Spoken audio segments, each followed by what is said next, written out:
Hello. Hi, Charlie. I'm very excited to see you. I watch all your stuff. I'm part of Turning Point. My question is, I have concerns over things like the death penalty. Is it? It's one of the Ten Commandments. You should not murder. So, is it somehow justified because they're such a horrible criminal, or are they eliminating or changing the trajectory of God's plan for what it was supposed to be because they murdered somebody and they didn't go when God was ready for them? Great question. So I get this question a lot. So it does say do not murder. It does not say do not kill. So those are two different Hebrew words, right? So to murder is a completely different thing than to kill. For example, you're allowed to kill in self-defense. Somebody comes into your house, you are allowed to take that life if your life is being put into jeopardy.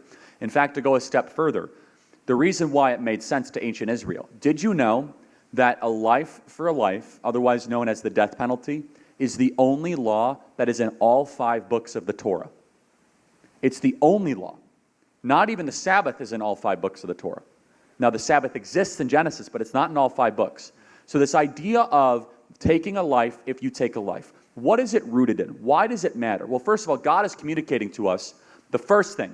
Taking human life is a major deal. That's God's first moral teaching in the Torah, that it's not to be trivialized. Let me give you another example.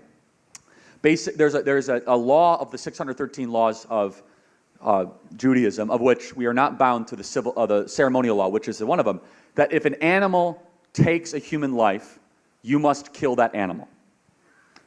So it's like, okay, that's like, why do that? Well, what are you going to have, oh yeah, that's Lenny, he killed my uncle, and say hi. Like, you're going to keep that animal around?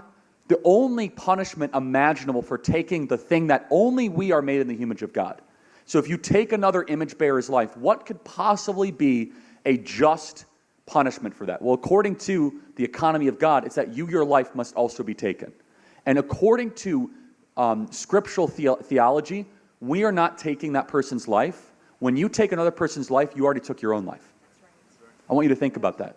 If someone were to murder Alex or murder me, they already murdered themselves in that action. They already bestowed the punishment upon themselves. We are simply completing the task. And think about it. Some people will say, but Charlie, it's not fair because of whatever sob story liberal reason. How is it, yeah. And honestly, no, and I'll just close with it. I'll kind of finish with this. But you know who it's not fair to? It's not fair to the victims. You are cheapening the lives of the victims.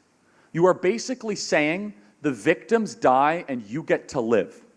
So you get to continue to live even though you took the lives of others. So for example, I think it's fundamentally wrong that creep who killed those 4 college kids in Moscow, Iowa, that he gets to keep living.